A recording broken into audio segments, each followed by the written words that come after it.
Hello, ladies, germs, and NBs everywhere. My name is CoraCat13. I'm a woman with a deep voice. And, well, since it's still Pride Month, we're at the tail end of it, welcome back to Anodyne 2. Last we left off, we entered the Dragon Quest level, and now we're gonna finish it. So, yeah, as you can hear, there's no background music and stuff. That is for a pretty good reason. I recorded all of the rest of Anodyne 2 in 2 sittings, and I stupidly did not adjust the game's audio compared to my own in OBS, so the audio is kind of not good or usable, so oops. Yeah, so the rest of the Let's Play is going to be post-commentary. But I'll do my best to keep things lively. I don't know what she's doing here. I think she's, like, complaining about what Artery is saying there. But, anyhow. So, the mission that we have going on here is to find the remaining pieces of King Luco's armor and such so that we can battle Lord Dustra, who is this region's equivalent of the Dust Crystal. Apparently this thing came to life somehow. But right now we are going to be chasing a friend. And I'm not gonna lie, a lot of the dumb mistakes and stuff that are going to be plaguing the next, like, several videos, most of it just comes down to the fact that I didn't bother with a practice run, and I was just so tired and wanting to get all the recording done that I kind of forgot I need to talk to NPCs, which is a shame because the dialogue in this game is really, really funny, and honestly, toward the end of the game, it gets even funnier, so yeah, let's talk to Robin here. This path is kind of long, huh? Yeah. At least he finally made a decision. Oh yeah, and for the next couple of videos, you're going to be seeing my switch to controller battery whining that it needed to be charged. So, you know, some real Mario Galaxy stuff. Oh, well, at least that's staying consistent between recordings.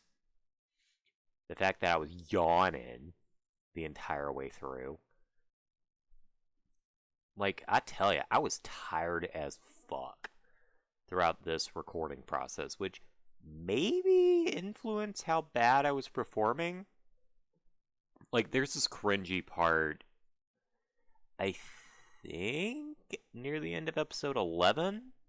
It's either episode 11 or episode 12, I forget, but and I'm talking like recording wise, this is funny, by the way.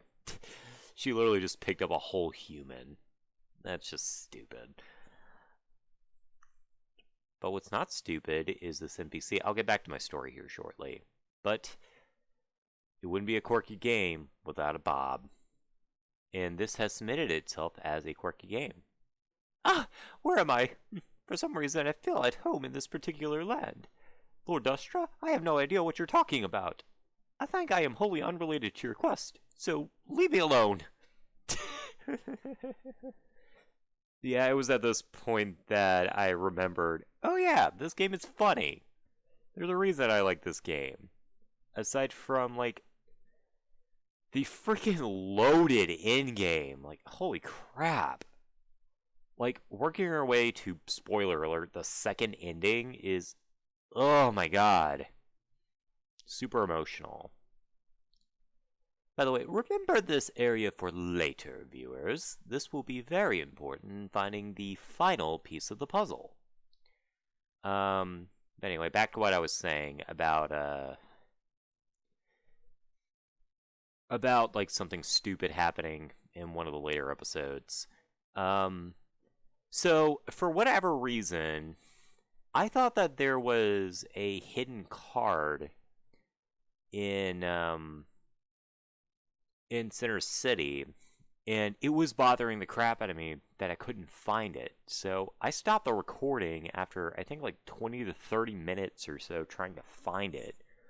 I even eventually posted in the actual like official strategy guide thing on not Discord, on Steam. God, my memory is nowhere near as good as it used to be, I'm telling you.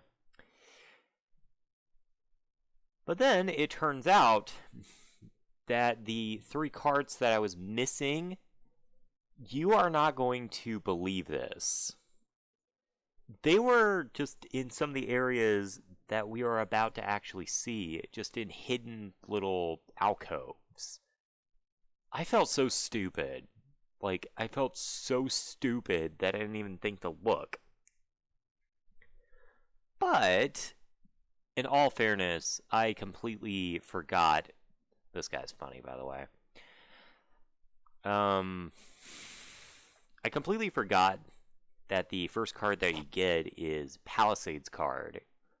And Drem confiscated it from you and tore it up, not really knowing what it was. But, you know, he was having a fit of frustration with Nova.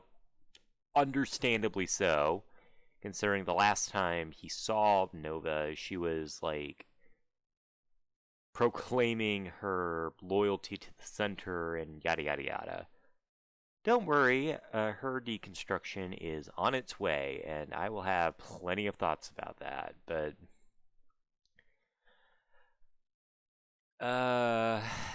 let's see here. Yeah, that was just kind of like a big stupid thing, and it kind of was like a hint at things to come. Because in the final level, which I'm not going to spoil here, but in the final level, I was just having brain fart after brain fart after brain fart trying to figure out, like, where certain areas are, and I was just so freaking whiny. Like, I am not even kidding. I hadn't been that whiny since Super Mario Galaxy 2. Like, that level of whiny. Oh, my God, it was so cringy. But, fortunately, having to do this post-commentary means that I get a second chance. So, yeah. Now, this part right here, I actually specifically remember being kind of funny because there's a Charlie Brown NPC that I completely forgot about. And, like, the dialogue and stuff is even very Charlie Brown coded. So there's that.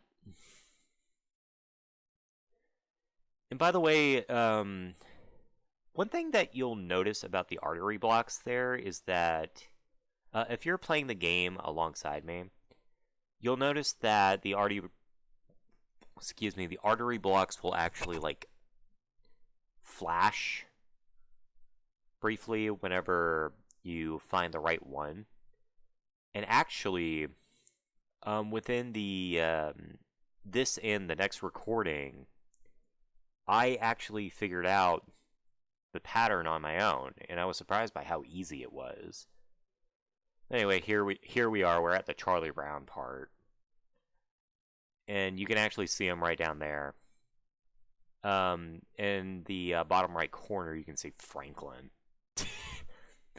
And yeah, this line right here is just straight out of Charlie Brown. Like, he never gets any Valentines or anything. It's kind of funny. I'm not gonna lie. This is one of my favorite things. Now, I don't think you need the jar there. Actually, yeah, you do. You do need the jar.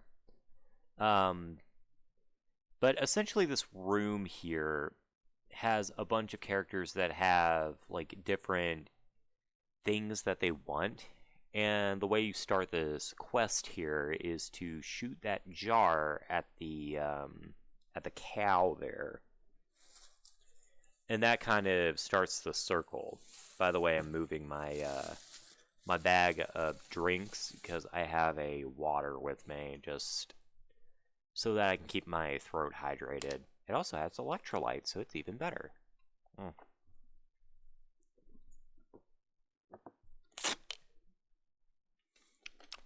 Yeah, that is definitely Mountain Berry Blast Powerade. And I tell you, I'm adjusting my headset, by the way, just in case y'all were wondering. Oh, that reminds me of another thing that happened during the Let's Play. During the recording of this, for whatever reason, my headset kept trying to fall off my head. It was dumb. It was so dumb, and I don't even understand why. Which I think that was part of the reason why my audio was so quiet, was because I was stupid and forgot to adjust my headset accordingly. But then again, it had been a little bit since I had recorded. I think it'd been like, I don't know, a week or two. Because that's one thing that a lot of people don't know. I record a lot of these like several days in advance, just so I have things to publish. So there is that. And Charlie Brown just turned into a baseball. That had to have been on purpose. Like Charlie Brown turning into a fucking baseball. I mean, what's the character best known for aside from horrible bad luck? Baseball. Like seriously, there was even like several specials just focused on baseball. Anyway, I guess I should probably explain like how these artery blocks work here. As you notice there, they were flashing. That indicates that you are doing the order correctly. Kind of like in the more modern 2D Mario games where you're going like down the pick-a-path levels, and you'll hear the bum bum. It's kind of like that. In fact, it even makes a certain sound kind of like it. But the thing to note about those is that you need to make sure that you are paying attention to the direction words that are in the dialogue in the blocks. So if it says like up, ahead, or out of left field, you need to pay attention to the direction it's telling you to go, because that's how you're going to solve the puzzle. And I'm not gonna lie, it took me far too long to figure that out. Though, if you are having some trouble with that, one of the game's producers, which, by the way, there were two people that made this. One of them is a beautiful trans woman named Marina. She was the main writer. But the composer and producer, Mello, I think that's his name. Mello actually did publish, like, obviously in text that you have to, like, hover over so that'll reveal it. It does reveal the order in the Steam guide. So if you are having trouble, there you go. But honestly, I spent a good portion of this recording session just not even consulting the guide, just trying to figure it out on my own, which I found to be a lot more fun. Like, I'm not gonna lie, like, as I've gotten older, I've kind of taken to trying to figure things out on my own. And if I can't, then I'll pull out a guide. Like the purple coins, that's more of a time-saving measure so that I'm not, like, wasting so much time, but there are not that many guides for Anodyne 2, and the guide presenting on Steam that Mello published, it tells you, like, the general area where you have to find the cards and the health upgrades, but it won't tell you exactly how to get there. or exactly where it is. It's just like the general direction. Like, hey, it's in this area.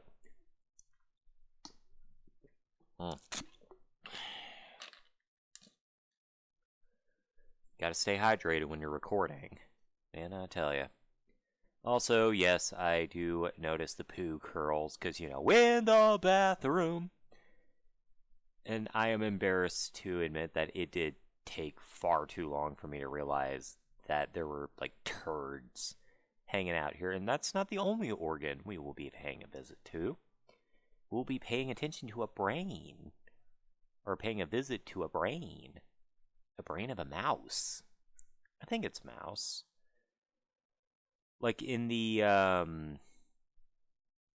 Sin Folk or whatever island where the artery blocks lead. You have to go into one of their heads. I think this is where I realized that, hey, there are poo curls here. I apparently am inside their digestive tract. Which, had I been paying attention to the dialogue, I would have figured that out. But yeah, that's one thing that a lot of people don't really realize about Anodyne 2 is that it's not afraid to get gross. It is what it is. And it is unapologetic about it. Also, once again, it took me too long to figure out that I had to be attacking the crystals. Which, I assume those are sugar crystals? Like, that's the only thing I can think of. Like, they're sugar crystals. Because this guy gorged himself on sweets, and now he's stuck inside of a pot, so... yeah, that's a thing. More turds!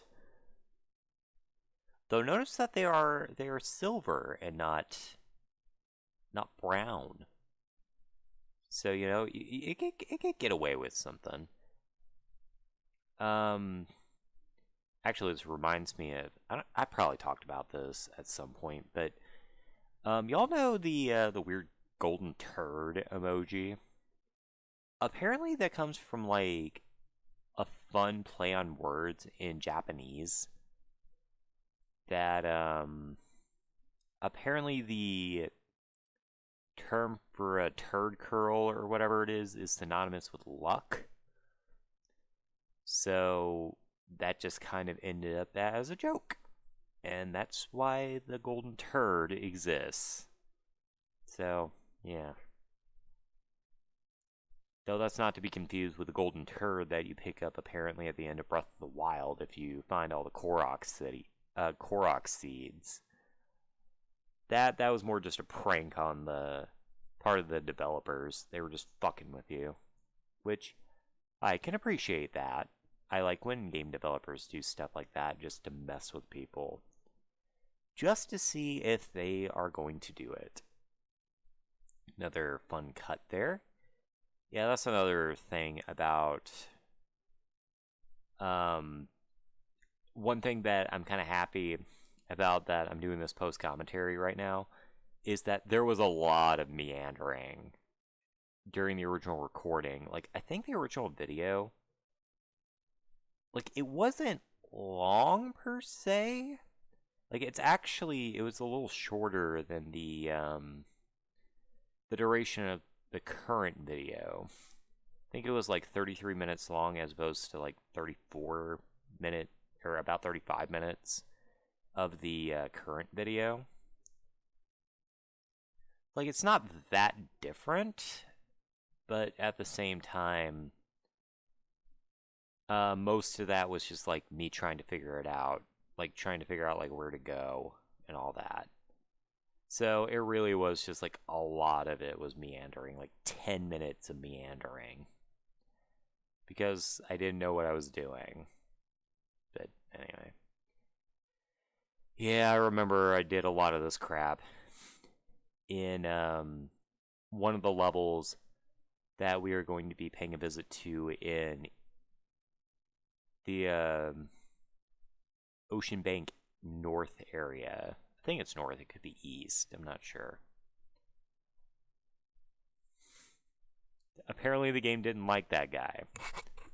Because I didn't even piece together that I was supposed to attack that guy. That was just kind of a crappy guess. And now we are suddenly in The Legend of Zelda: The Minish Cap.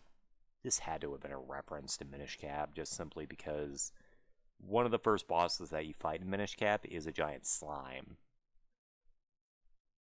Like, imagine that, but like the top is more giant, and it had a mouth and googly eyes.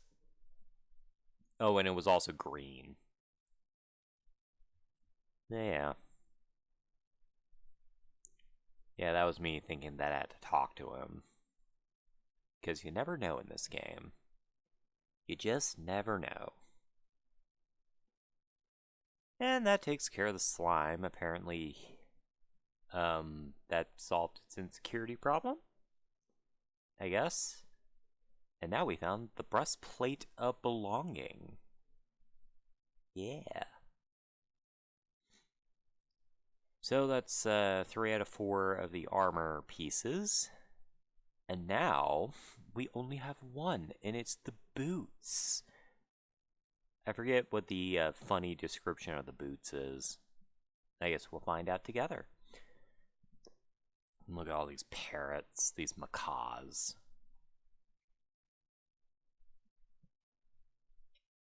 The creatures that have a concept of zero other than humans.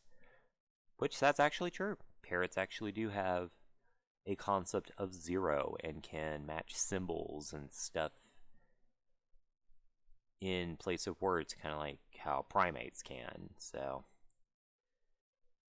yeah, there are more intelligent creatures than humans would like to admit. I'm gonna move my microphone a little closer to my mouth. I don't know why these things are artery block. Oh my god, I just got the joke. Why they're called artery blocks. Like, the main protagonist type characters are based on blood cells. So artery blocks, like a blockage of an artery. Okay, sure. Oh, that's Marina having fun with wordplay. I assume that was her. If so, me and her have kind of a similar sense of humor, which I can very much appreciate. I would very much like to meet Marina and Mello. Yeah, this part right here. I think, like, in the original recording, I actually ended the video. That's beautiful water right there. I ended the video, like, after I found the last artery block, because I wanted the boss of New the Land to be in its own video, and then we would just move on to, like, the next thing, which the next thing is very strange, like probably one of the weirdest things in this game. But obviously, um, I wanted to keep like all of New the Land together. That way, like, it's more consistent.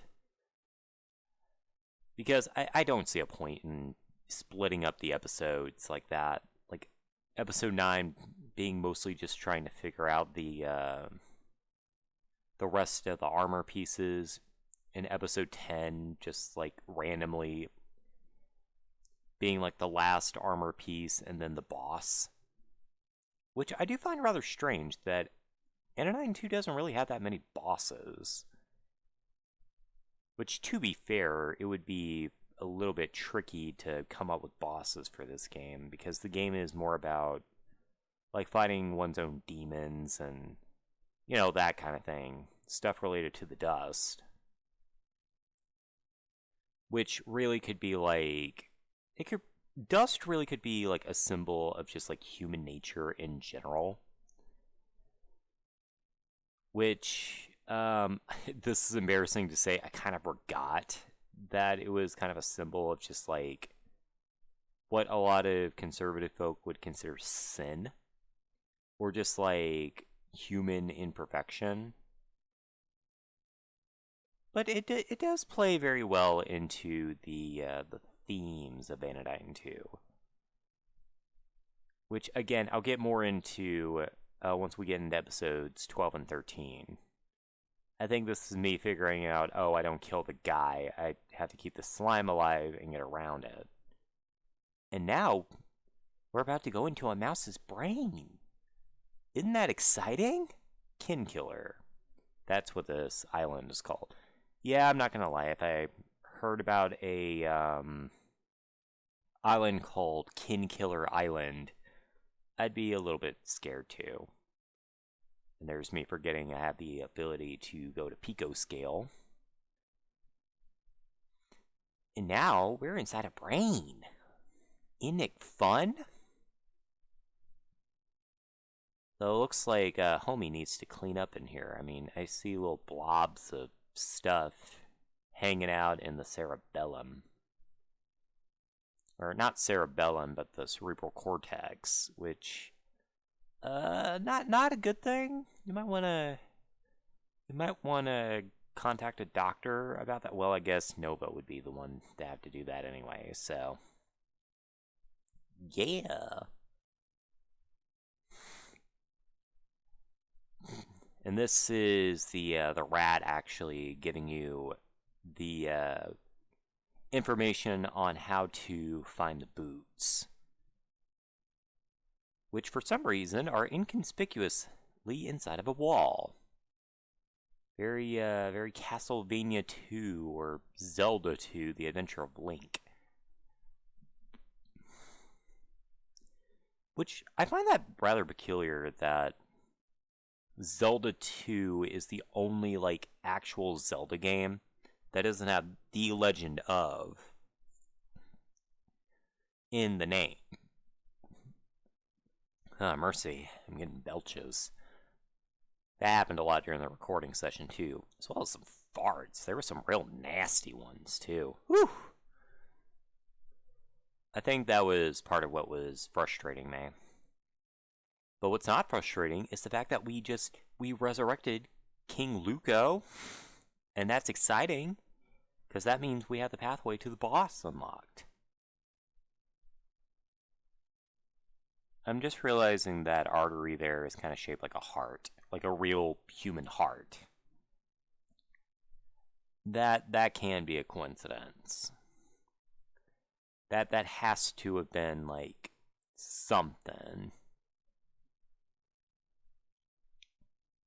That night kind of reminds me of something you would see in like Final Fantasy or something else. Now we have more of Marina's fun writing.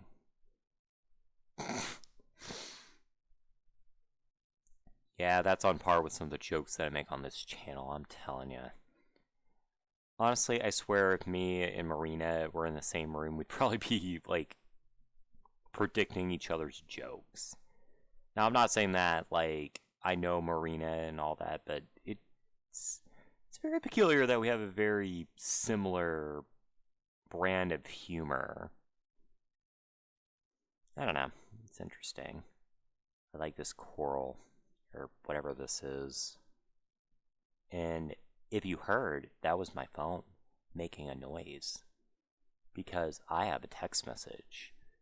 But I am commentating right now, so I can't do that. I can't fucking do that because it's rude. I want to give you guys my attention. Yeah, I'm not gonna lie. Like right here, against the boss, it took me far too long to figure out, like, the mistakes I was making. I think it took like 4 tries for me to actually get a clean run. And I'm not gonna lie, I'm not gonna have y'all, like, I'm gonna spare y'all the time wasted trying to figure that out. Which I'm also definitely going to do with the card quest, because a lot of that was just me trying to figure out where they are. But yeah, this is just another case of my asocial tendencies getting in the way. Because the way to get rid of these rocks is to make the wyvern dizzy. I think that's wyvern. I mean, it doesn't have 6 limbs, with 2 of them being the wings. Unlike a classical dragon. And now he talks. Who dares into my domain? Oh, it is the one who has fulfilled the prophecy. Yeah, that's right, bitch. And now we get a gimmick. The gimmick here is essentially like every few seconds the tide barrier there will block off the items that are needed to either defend against his onslaught or to attack him. You're supposed to attack him using the swords.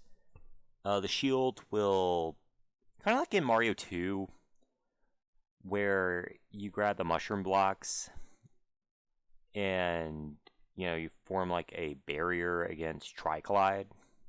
It's kind of like that. Although there is an exploit that I ended up figuring out like 2 or 3 goes in. Essentially, there is actually a safe spot at the top of the screen where the fireballs actually can't hit you. Yeah, it's just wide enough that it won't, like the fire won't hit you. So I just started doing that. And honestly, it was such an obvious strategy that I'm a little bit embarrassed that I didn't think of that. And looking at the Glandalox seed with what I was reminded of at the end of the game, like with the knowledge I have now, oh god, I have thoughts on the Glandalox seed. Like, I have very nuanced thoughts about the Glandalox seed. Oh man, it's gonna be painful not to talk about it because, you know, I don't want to spoil it, but it's very important to me. It's very like it's something deeply personal. Kind of like with the Aubrey thing in Omori when she finally broke down. There's a part of the end game where I'm gonna get kind of personal, so just be forewarned. And now Mello is just kind of fucking with Lord Dustra there. I love this. He just gives up. Like, you don't even, like, destroy him or anything. He just gives up and he walks away.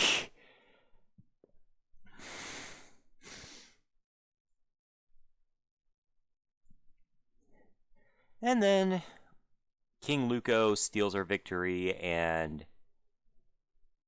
kicks this bastard's sorry ass. And now the Glandalox awake. We suck up Lord Dustra.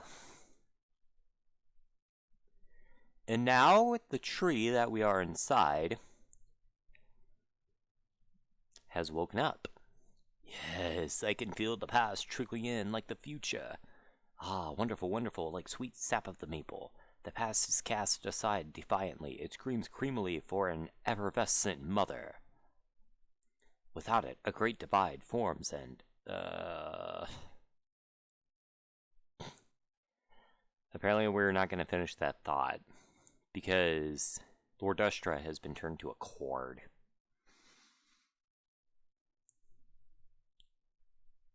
If I recall, that's card number 21? It's either 21 or something like that, I don't know. Yeah, it's Outer Sands East. Alright, well, we are done with that, so next time, we're gonna get weird.